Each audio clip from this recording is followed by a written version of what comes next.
لیکن انبیاء کی ذمہ داری محدود ہے، دائرہ نبوت محدود ہے۔ حضرت عیسیٰ علیہ السلام ایک جگہ بیان فرما رہے تھے، اللہ کا فرمان سنا رہے تھے، حکمتیں بتا رہے تھے، لوگ بہت متاثر تھے اور نبی کی بات سے متاثر کیوں نہ ہوں۔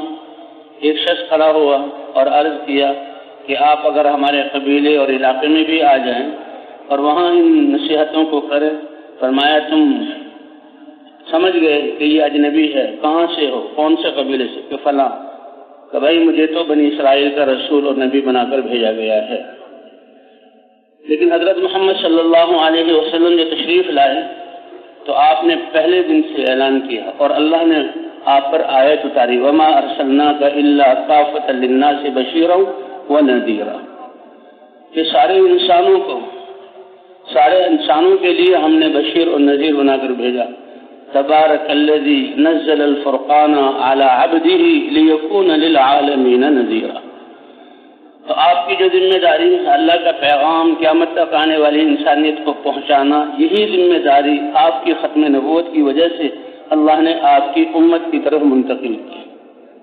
تو دعوت والی یہ محنت جس کے لیے ہم نکلے ہیں، جو امت سے صدیوں سے چھوٹی ہوئی تھی، جس کے نقصان سے امت آج ان حالات میں مبتلا ہے، تو یہ ذمہ داری اس امت کو اس کی کلمہ پڑھنے کے پہلے دن سے ملی ہے۔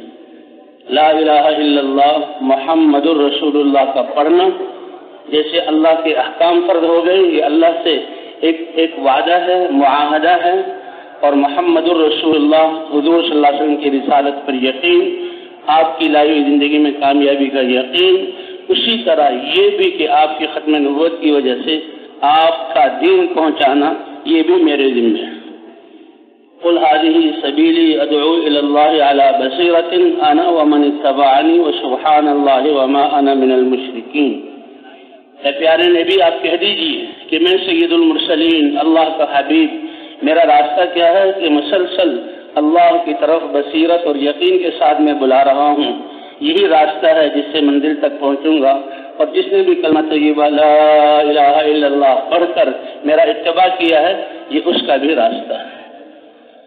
اس لیے حضور صلی اللہ علیہ وسلم نے امت کے ہر فرد آد لیا، چاہے وہ خواص سرداروں میں سے اور بڑی حیثیت والے حضرت ابوبکر صدیق جیسی ہستی ہو، اور چاہے وہ بالکل خباب جن کا کوئی خاندان ہی عام آدمی میں سے ہو، اور چاہے بڑے تاجر حضرت عثمان جیسے ہوں، حضرت عبد الرحمن ابن عوف جیسے ہوں، اور یا بالکل غلام حضرت بلال جیسے ہوں، یا بچے ہوں جیسے حضرت علی، سب کو دعوت میں لگایا۔ اور پھر مرد ہوں یا عورتیں ہوں، عورتوں کی بھی ذمہ داری ہے۔ جیسے دنیا کے کام کاج پورے خاندان کے بغیر نہیں چلتے، تو اسی طرح جو ہے دین کا کام بھی ان سب کو، اور آگے بچوں کی تربیت ان کے ذریعے سے چلتی ہے۔ سب سے پہلے تو آپ نے اپنے گھر میں حضرت خدیجہ ہی کو دعوت دی، اے خدیجہ، جیسے تمہیں معلوم ہو گیا میں اللہ کا رسول ہوں اور یہ کلمہ لے کر آیا ہوں، تمہاری قوم لات اور عزا بتوں کو پوجتی ہے، تم ان بتوں سے بیزاری ظاہر کرو اور اشہد ان لا الہ الا اللہ و اشہد ان محمد رسول اللہ، اس کا اقرار کرو، گواہی دو دل سے۔ تو خدیجہ نیک اور سعادت مند، جن کے حصے میں سعادت لکھی ہوئی ہو، ان کی کیا نشانی ہے؟ حضرت خدیجہ نے فرمایا، اے اللہ کے رسول، آپ اپنے اتنے اونچے کام اور اللہ کی ذمہ داری دعوت، اس کی ابتدا مجھ سے کر رہے ہیں، تو میں کیوں پیچھے ہٹوں؟ میں سب سے پہلے اس دعوت کو قبول کرتی ہوں۔ انا اول من یستجیب۔ اور جب قبول کرتے ہی پھر دعوت میں حضور کے ساتھ، یہ نہیں میں تو بڑے گھر کی عورت ہوں، میں نے تو گھر کو سنبھالنا ہے، نہیں، اب ساری فکر اللہ کی، کیونکہ یہ کلمہ ایک ایسا علم ہے، کلمہ ایسی حقیقت ہے، کلمہ ایسا یقین ہے کہ جب حضور لے کر آئے تو عربوں سے کہا، میں ایسا طاقتور اور عجیب اور قیمت والا کلمہ لے آیا ہوں، اگر تم اس کو کہہ دو تو سارے عربوں کی جہالت ختم، سارے عربوں کی ضد اور ہٹ دھرمی ختم، سارے عربوں کی درندگی ختم، اور ایسی مرتب زندگی ان کی ہو جائے گی کہ روم اور فارس جو آج تمہیں حشرات الارض سمجھتے ہیں، وہ اپنی تہذیبوں کو بھول کر تمہاری نگاہوں کو دیکھ کر چلیں گے۔ تدین لکم العرب وتؤدی الیکم الجزیہ العجم۔ اس لیے صحابہ کرام عرب بھی تھے اور یہ کلمہ بھی عربی ہے، سب سے بڑے علم والا کلمہ ہے، اس کلمے کو پڑھتے ہی ان کی دنیا ہی بدل جاتی تھی۔ حضور کو اس کے لیے سمجھانا نہیں پڑا تھا، لا الہ الا اللہ۔ ساری کائنات ذرے سے لے کر عرش تک، چیونٹی سے لے کر جبرائیل علیہ السلام تک، ان میں کوئی بھی معبود بن ہی نہیں سکتا جس کی بات مانے جائے۔ وہ ہستی جس کی بات مانی جائے، جس کی عبادت کی جائے، وہ صرف اکیلے تنہا اللہ ہیں۔ اور اس کی ماننے میں کس کے طریقے پر؟ محمد الرسول اللہ۔ اس لیے جو صحابی بھی کلمہ پڑھتا تھا فوراً اس کی دعوت دیتا، اور اس کے سامنے اس کلمے کے بغیر گزارنے والے لوگ، کلمے کے یقین کے بغیر زندگی گزارنے والے لوگ، اور محمد صلی اللہ علیہ وسلم کے طریقوں کے علاوہ اپنے رسم و رواج اور باپ دادا کے طریقوں پر چلنے والے لوگ، ان کا نقصان اور ان کی ہلاکت ان کے سامنے ایسی کھلتی تھی کہ اپنی جان، مال اور ہر اپنی عزت کی پرواہ کیے بغیر وہ کود جاتے تھے میدانوں میں اور لوگوں کو دعوت دیتے تھے۔ چاہے کوڑے مارو، چاہے آگ پر ڈال دو، چاہے ناطقہ بند کر دو، اور چاہے طرح طرح کی سزا دو، لیکن ہم تمہارے خیر خواہ ہیں اور ہم تمہارے لیے اس کلمے کی دعوت کو لے کر آئے ہیں، اس کو قبول کر لو۔ اسی کے مطابق حضرت خدیجہ رضی اللہ تعالی عنہ، انہوں نے کلمہ قبول کیا تو فوراً دعوت پر آئیں، اور جو مال کمانا اور اس کی تدبیریں اور مال کو بھیجنا لانا، یہ سب فکریں بند ہو گئی۔ اب تو اللہ کے دین کو پھیلانے میں، حضور کی نصرت کرنے میں، مسلمانوں کی مدد کرنے میں مال خرچ ہونے لگا۔ اور جو انسان اللہ کے لیے خرچ کرتا ہے ظاہر میں جاتا ہوا نظر آ رہا ہے، لیکن اللہ کے خزانوں میں جمع ہو رہا ہے، قیامت میں کروڑا گنا عطا بنا کر اللہ عطا فرمائیں گے، اور اس کی برکتیں دنیا میں بھی دیں گے۔ فرمایا اللہ کے راستے میں جو 1 درہم خرچ کرے اپنے اوپر خرچ کر رہا ہے، ایک گھر میں خرچ کرنا اس کا حساب ہوگا، ایک اللہ کے راستے میں خرچ کرنا، اللہ کا کلمہ بلند ہو، 1 درہم خرچ کر رہا ہے تو اللہ 7 لاکھ درہم صدقہ کرنے کا ثواب عطا فرمائیں گے۔ صاحب حدیثوں میں موجود ہے۔ تو حضرت خدیجہ رضی اللہ تعالیٰ عنہ نے مال لگانا شروع کیا، اور ظاہر میں مال ختم ہونا شروع ہوا تو سب مال ختم اور کچھ بھی نہ رہا، حتیٰ کہ گھر کا آٹا اور پکانے کی چیزیں وہ بھی ختم ہو گئی، اور اس کائنات کے سب سے اونچے گھر میں فاقے کی اور بھوک کی نوبت آ گئی۔ اب کے رسول بھی فاقے کے ساتھ بیت اللہ کی طرف جا رہے ہیں، حضرت خدیجہ بھی بچوں کے ساتھ بھوک کی حالت میں ہے، لیکن کوئی پرواہ نہیں ہے، کیونکہ جو لگا ہے اللہ کے لیے لگا ہے، جو دینے والا ہے اسی کے لیے لگا ہے۔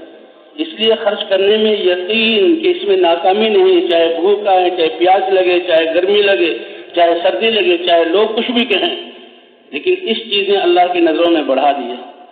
اب جا رہے ہیں بیت اللہ کی طرف، حضور صلی اللہ علیہ وسلم یکایک جبرائیل علیہ السلام آتے ہیں اور فرماتے ہیں، اے اللہ کے رسول، اللہ نے بھیجا ہے، آپ کو ایک پیغام دینے آیا ہوں کہ عرش پر اللہ آپ کی بیوی خدیجہ کو سلام بھیج رہے ہیں، کہ سلام ہو خدیجہ کو کہ اس نے اپنا، اب یہ کیا کتنا مال لگا،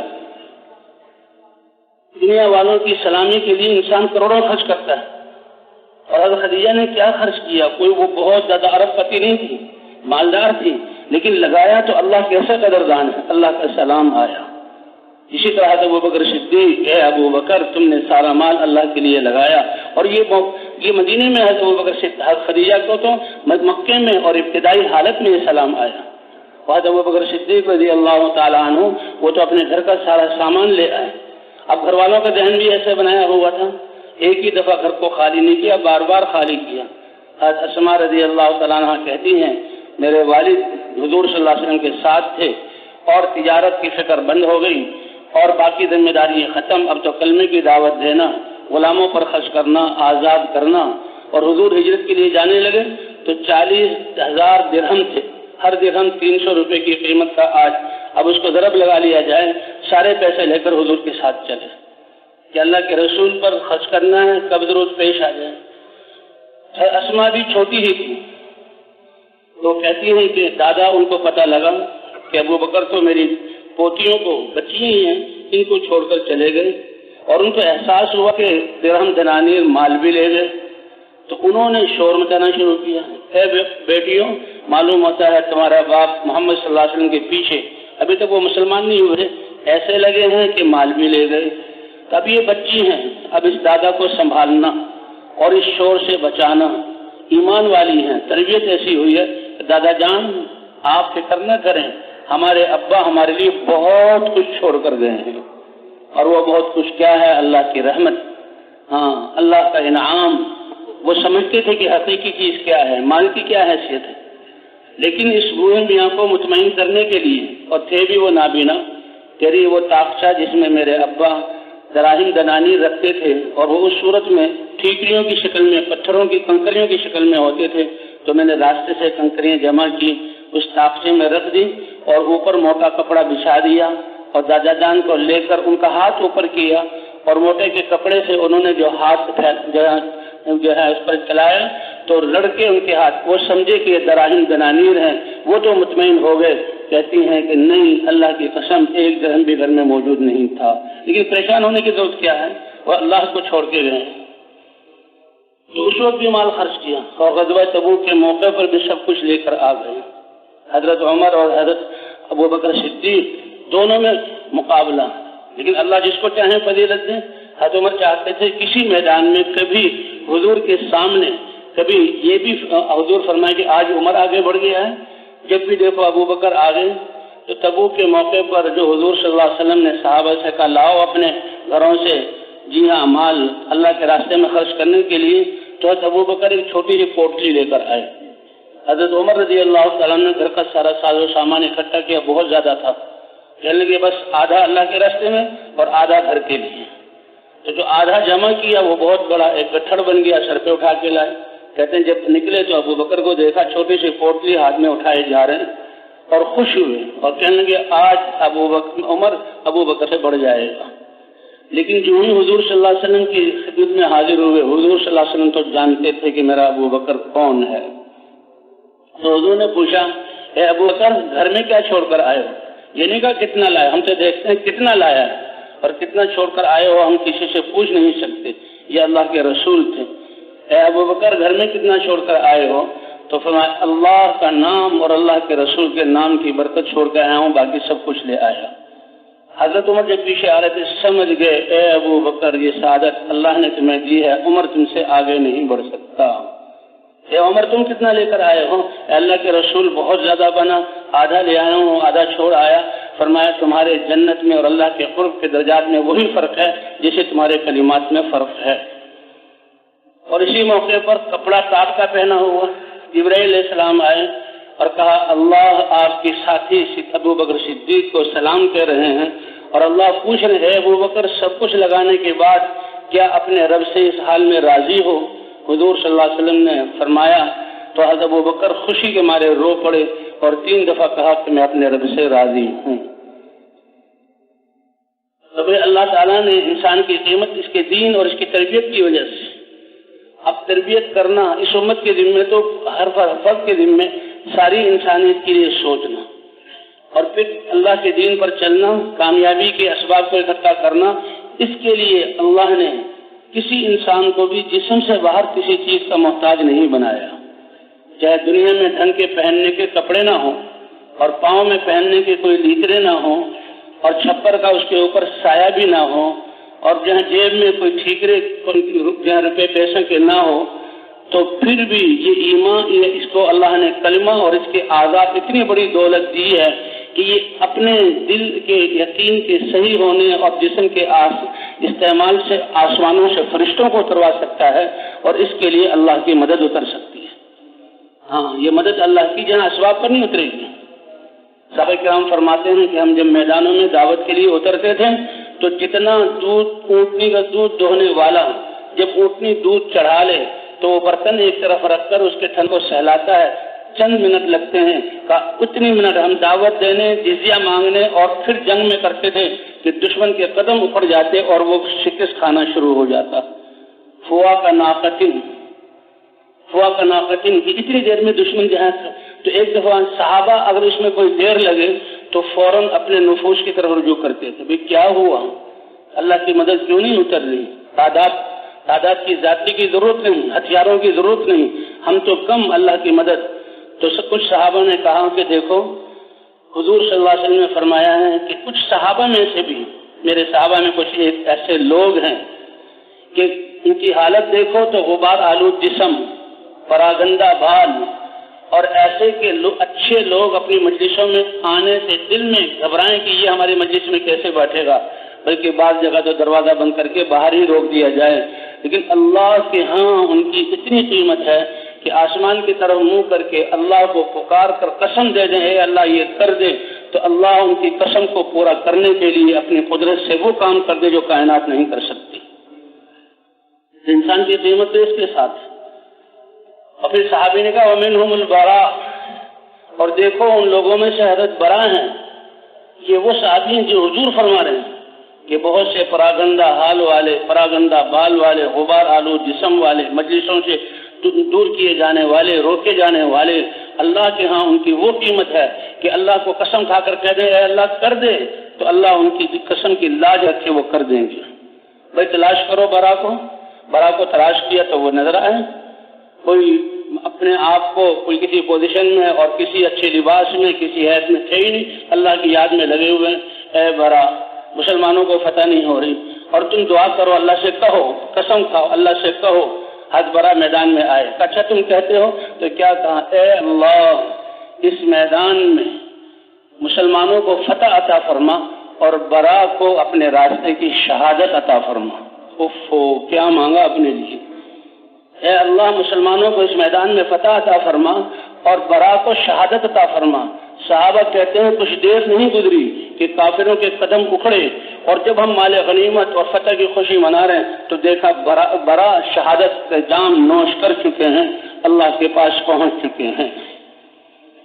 اللہ اتنے کریم ہے کہ اللہ نے سعادت کے لیے یہ جسم اور اعضاء یہ دل دیا ہے، اور اپنی تربیت اور ساری انسانوں کی تربیت کے لیے یہی اعضاء. اس کے لیے نہ کسی ملنے کی ضرورت، نہ کسی دنیا کی سرمایہ کی ضرورت، نہ افرادی قوت اور علم کی گہرائی کی ضرورت، بس اخلاص اور انسانیت کی ہمدردی اور ذمہ داری کا احساس اور اللہ کے لیے اپنے آپ کو پیش کرنا. جس کے لیے اللہ نے قصہ پیش کیا کہ دیکھو حاجر علیہ السلام، یہ اور ہمارے گھر کا ماحول بنے، ہمارے بچوں کو گھروں میں تربیت ہو.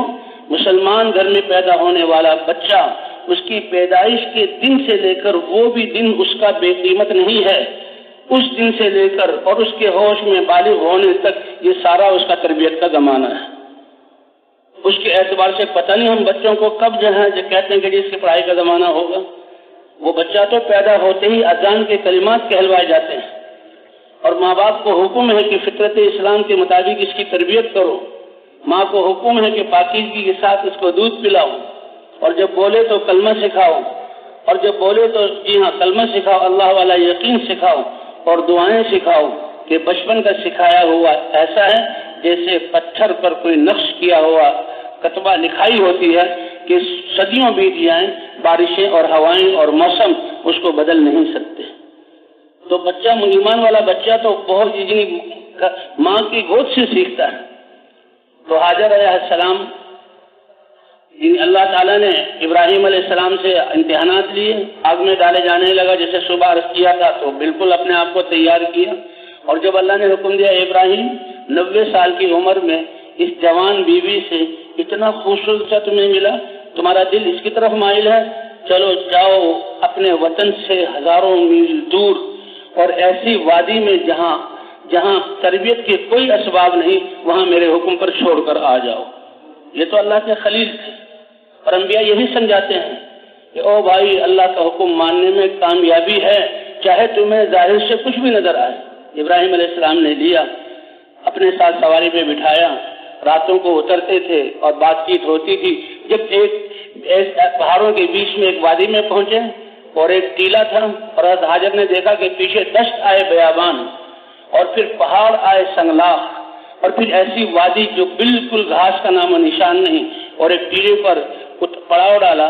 بیوی کو بچہ حوالے کیا اور بیوی کو جو کھجوریں بچ گئی تھی تھیلے میں کتنی بچی ہوں گی دے دی، مشکیرے کا پانی دے دیا اور چلنے لگے.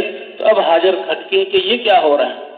اب تک ساتھ تھے تو پوچھا فطری تقاضے کے مطابق کہاں چھوڑ کر جا رہے ہوں، کیوں چھوڑ رہے ہوں، کس کے حوالے کر رہے ہوں، اور یہ پوچھنے کا حق تھا. لیکن ابراہیم علیہ السلام زیادہ جواب نہیں دے رہے تو سمجھ گئے کہ اللہ کا امر ہے. ابراہیم علیہ السلام کا اس شام جیسے ٹھنڈے اور جو ہے پھلوں کے اور پھولوں کے اور نہری اور چشموں کے علاقے سے چلنا، بلاد مبارکہ سے چلنا اور یہاں چھوڑنا اللہ کے امر سے. تو تسلی کے لیے پوچھا اللہ امرک بہذا، کیا اللہ نے آپ کو اس کا حکم دیا ہے؟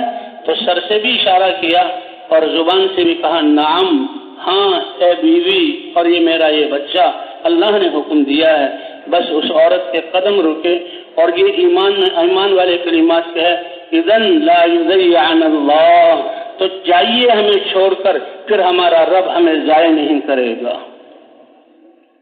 کون سی جھونپڑی بنوائی تھی، کون سے چپکے سے کچھ پیسے دیے تھے، کون سی وہاں اسباب دیے تھے، اللہ پر چھوڑ کر گئے۔ تو یہ قصہ اس امت کو اس لیے سنایا جا رہا ہے کہ یہ امت وہی دعوت والا کام کرنے والی ہے۔ تم اپنے باپ ابراہیم علیہ السلام کی ملت پر ہو، اور تم اور تمہارے نبی تمہارے باپ ابراہیم علیہ السلام کی دعا کا نتیجہ۔ چلے گئے اور کوئی قریب نہیں گئے تھے، مہینہ دور کی مسافت پر چلے گئے۔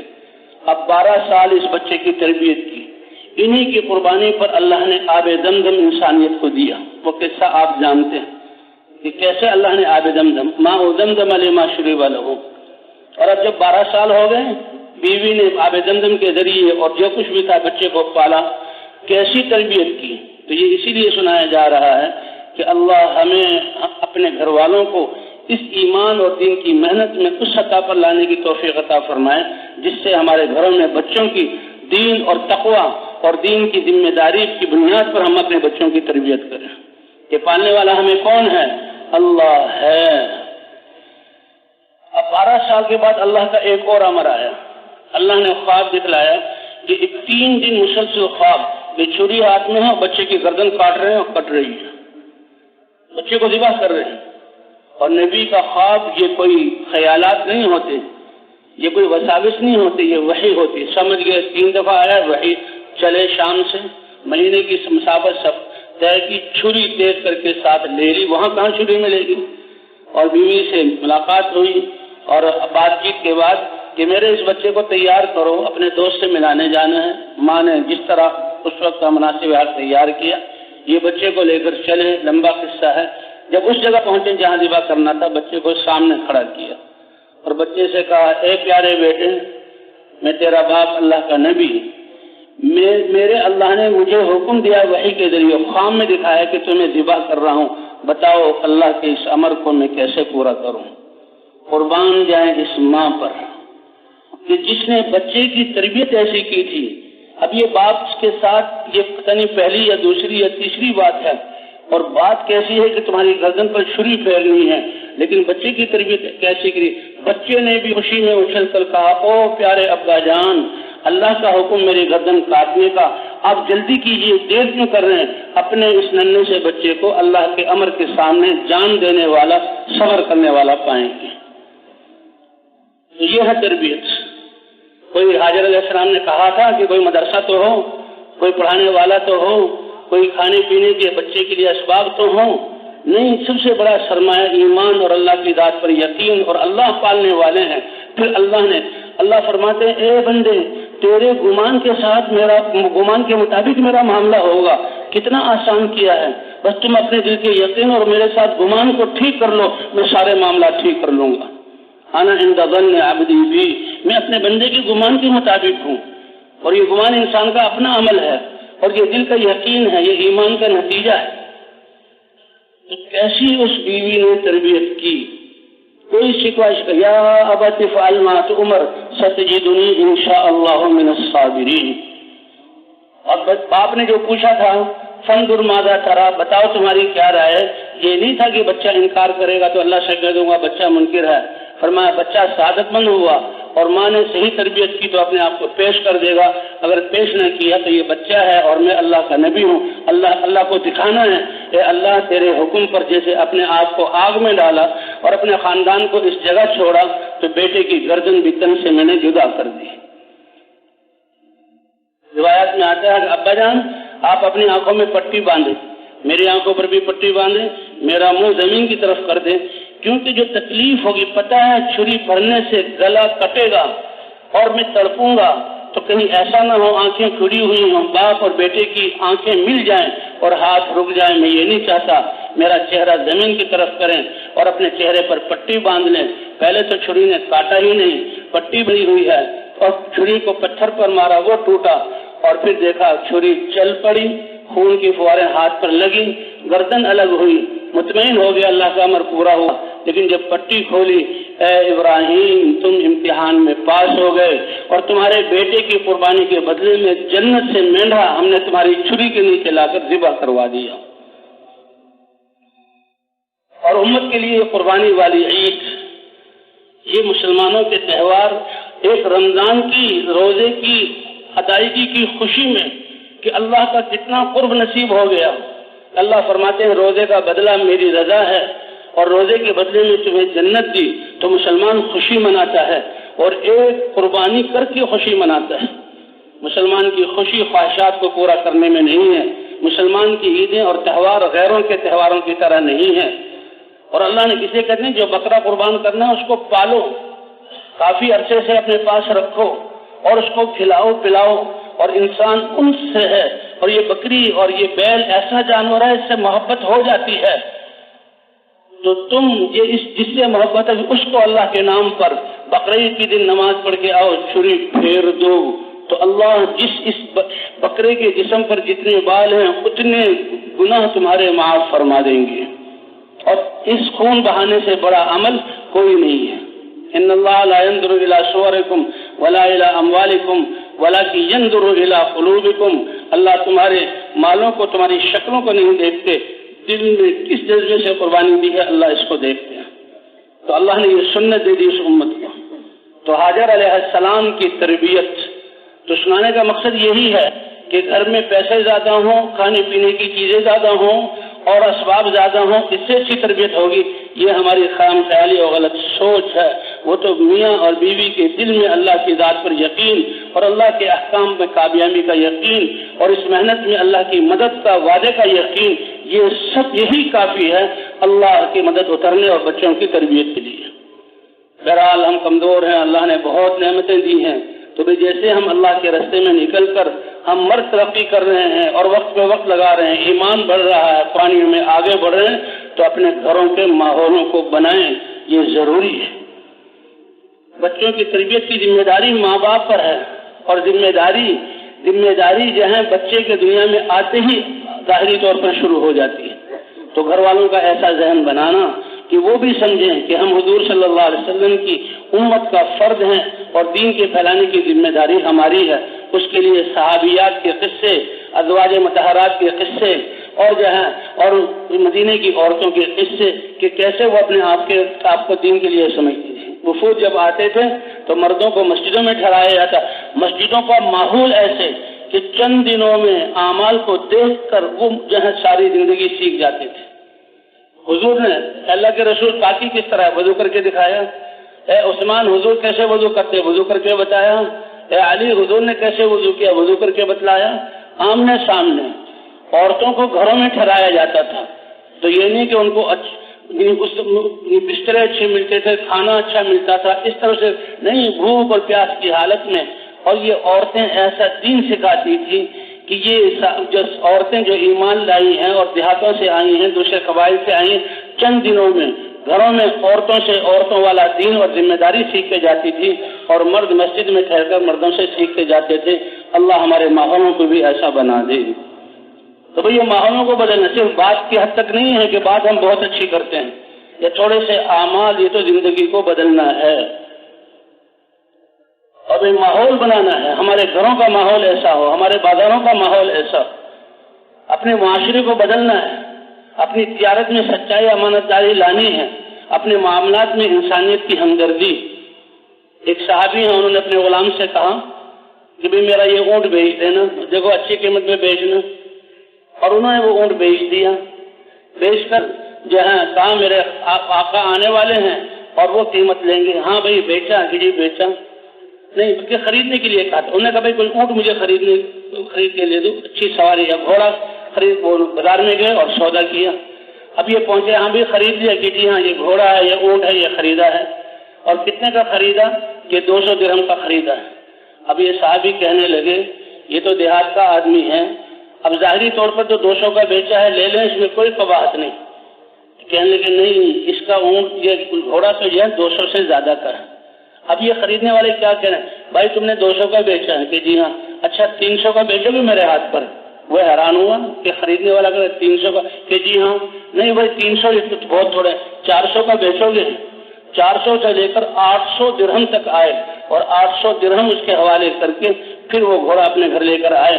کہا میں سمجھ گیا تھا کہ اس گھوڑے کی قیمت 800 درہم ہے، اس لیے میں نے 800 درہم اس کو عطا کیے. مسلمان کی تجارت تو ایسی ہوتی ہے، پھر کیوں نہ خیریں اور برکتیں ڈالیں. اس لیے بھائی ہم نے اپنے معاملات کو، معاشرت کو پاکیزہ بنانا ہے اور گھر والوں کا ذہن بنانا ہے. یہ ہماری اولادیں، یہ نسلیں امانت ہیں. اس لیے گھر میں پورے دین اللہ کا پورا دین پوری دنیا میں کیسے زندہ ہو جائے اس کی فکر اور مشورہ، اور عورتوں کو بھی اس بات کا احساس دلانا کہ وہ بھی حضور صلی اللہ علیہ وسلم کی امت میں ہونے کے طفیل وہ بھی ذمہ دار ہیں. اگرچہ گشتوں میں اگرچہ ان کی نقل و حرکت مردوں کی طرح نہیں ہو سکتی، لیکن ان کا نکلنا بھی ثابت ہے، انہوں نے نکلنا. بھائی صاحب فرمایا کرتے تھے کہ گھر میں دادی، دادا، نانی اپاہج اور بستر پر پڑی ہوئی ہے، ایمان والی ہے تو یہ بھی بے وقت اور بے قیمت نہیں ہے. اس کی فکر اور اس کی دعائیہ کلمات اور اپنے پوتے پوتیوں، نواسے نواسیوں کو دین کی محنت کے چند کلمات کہہ دینا، یہ اس کے لیے آخرت کا بڑا سرمایہ ہے. چل تو نہیں سکتی، کام تو نہیں کر سکتی، لیکن اس کی تربیت ایسے ہوئی ہے، وہ اے اللہ تو پوری انسانیت کو ہدایت دے دے، امت مسلمہ کو اس محنت پر کھڑا فرما. اللہ کے ہاں جیسے داعی کے دعوت والے کلمات بازاروں میں اس کی قیمت ہے، تو اس فکر پر اس بوڑھی عورت کے گھر دعائیہ کلمات کی بھی اللہ کے ہاں اتنی ہی قیمت ہے، اور آنے والوں کو دعوت دے سکتی ہے. بلطیف قصہ سنایا کرتے تھے رحمۃ اللہ علیہ کہ مولانا الیاس صاحب رحمۃ اللہ علیہ نے جب دعوت کا کام شروع کیا، میواتیوں سے کہتے تھے، اور میواتی بیچارے بکری چلانے والے غریب قسم کے لوگ، تو ایک بیمار میواتی تھا، اس کے پاس بھی جاتے، کہتے میاں جی اللہ کے راستے میں نکلو. تو عام ذہن یہ بنا تھا کہ یہ تو مولانا الیاس صاحب رحمۃ اللہ علیہ پر ایک حال کا غلبہ ہو گیا ہے، اس حال میں یہ پھر، لیکن وہ تو ان کو پتا تھا یا اللہ کو پتا تھا کہ یہ غلبہ حال ہے یا ایک انقلاب ان کے ذریعے سے دنیا میں آئے گا، اور یہ حضور صلی اللہ علیہ وسلم والی محنت ہے. تو لوگ ہاں کر کے ٹال دیا کرتے تھے، وہ بھی یہ اچھا ٹھیک ہے. لیکن اس نے دیکھا مولانا الیاس صاحب رحمۃ اللہ علیہ بڑے اس میں جو ہیں جمے ہوئے، کہنے لگے حضرت آپ بار بار آتے ہو، میں آخری بات کہتا ہوں، دیکھو میں تو بیمار ہوں اور موت کے انتظار میں ہوں، کب مجھے موت آ جائے تو میں پردیس میں جا کر بے یار و مددگار مر جاؤں، یہ میں نہیں چاہتا. کیا آپ یہ چاہتے ہو کہ میں پردیس میں جا کر مر جاؤں؟ کہا نہیں، میں نہیں کہتا تم پردیس میں مرو، لیکن میرے دل کی چاہت یہ ہے کہ گھر میں چارپائی کی موت مرنے کے بجائے اللہ کے راستے میں اللہ کی طرف بلاتے ہوئے تمہیں موت آ جائے. کتنا فرق ہے ان الفاظ میں اور اس سوچ میں. حالانکہ باتیں تو قریب قریب ہیں، یہ بھی باہر نکل کر مرنا، لیکن اللہ کے راستے کی موت. ابھی کل ہی دور کے جنازہ دیکھا، کیا بات ہے کہ جی سال کی جماعتیں تھیں، مذاکرہ ہو رہا تھا، اور یہ مذاکرے کے لیے بیٹھے اور وضو کر کے آئے، بیٹھے اور آنکھیں کھلی ہوئی اللہ کی بات سن رہے، سال میں جانے کی نیت کی، اسی وقت گرے اور اللہ کے ہاں پہنچ گئے. اور اتنے بڑے مجمع نے ان پر نماز جنازہ بھی، کیسا یہ مجمع ہے. تو خیر اس کو یہ بات لگی اور وہ اللہ کے راستے میں نکلا، اور اللہ کے راستے میں پیدل چلتے تھے، اور جہاں فقر و فاقے والی زندگی تھی اللہ نے اس کو صحت دی اور زندگی اس کی لمبی ہوئی. کا مرنے سے پہلے جو اس کی محنت کا نتیجہ تھا، 700 گمراہ اور غیر دین پر چلنے والے اللہ نے اس کے ذریعے سے ہدایت دے کر اس کام میں ان کو لگوایا. تو بھائی مسلمان کی زندگی کتنی قیمتی ہے. اس لیے ہمارے گھروں کا ماحول، گھروں میں فکر ہو، گھر میں یہ بات ہو کہ ہم تو حضور کی امت اور دین کو پہچانے والے، ہر بچے کا یہ ذہن بنے.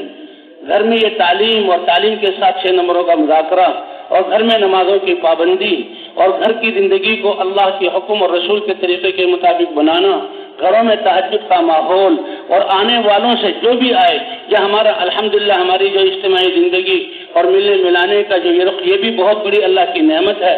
تو اس میں دنیا کی باتوں کے بجائے جب گھر والوں کو اللہ کے راستے میں نکالیں گے تو ان میں آخرت کے تذکرے ہوں گے، اللہ کی بڑائی بیان ہوگی، اور اللہ کے راستے میں نکلنے کی دعوت دی جائے گی. اسی سے زندگی بدلے گی. تو اس کی کوشش کریں گے نا انشاءاللہ، کیونکہ یہ پرانا مجمع ہے، مجمع کو لے کر چلنے والا مجمع ہے. تو اس لیے اب بہت کارگزاریاں آتی ہیں، ایک جو ہے مسجد کے پاس 100 150 کلے 3 کلے والے، اور 6 روزے والوں کی تو کوئی امتحان نہیں. اور گھروں میں تعلیم کتنے میں ہوتی ہے؟ 7 8 یا 10 گھروں میں تعلیم ہوتی ہے. تو بڑی کتنی نقصان کی بات ہے. یہ بچے امانت ہیں ہمارے پاس، اور ان کی تربیت ہمارے اوپر فرض ہے، اور تربیت گھر ہی سے ہوتی ہے۔ کہتے ہیں اردو ماحول میں پیدا ہونے والا بچہ، اس کو اردو سکھانے کے لیے کسی استاد یا کالج کی ضرورت نہیں، وہ تو گھر میں ہی اردو سیکھے گا۔ پشتو والے بچے کو پشتو گھر میں سیکھے گا، تو ایمان والے گھر میں پیدا ہونے والا اخلاق اور صفات اور ایمانیات اور عبادات وہ گھر میں سیکھتا ہے، اور سب سے پہلی استادہ اور معلمہ اس کی ماں ہے۔ تو اللہ تعالی ہمارے گھروں کو بھی صحابہ کرام کے گھروں کا نمونہ بنا دے، اس کے لیے بھی ان کا ذہن بناتے رہنا، گھروں میں یہ اعمال کرنا، اللہ کے راستے میں لے کر نکلنا۔ تو یہ تو عزم کریں انشاءاللہ ہم گھروں میں تعلیم چالو کریں گے۔ تو کون کون عزم کرتا ہے انشاءاللہ؟ اور 6 نمبروں کے ذریعے گھر کے ہر فرد کو دین کا داعی بنائیں گے۔ ہمارے گھروں میں ہمارا کوئی رشتہ دار آ جائے اور ہم سے دعوت والا فائدہ اٹھا کر نہ جائے تو یہ بڑے نقصان کی بات ہے۔ ہماری مستورات کہیں جائیں اور وہاں دنیا کا ماحول باتیں ہو رہی ہیں اور ہماری مستورات کی طرف سے وہاں دین کی آخرت کی بات نہ بتائی جائے، یہ ہمارے لیے بڑی کم نصیبی والی بات ہے۔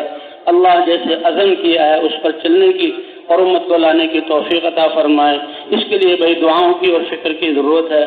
اب ساتھی نماز کی تیاری فرمائے۔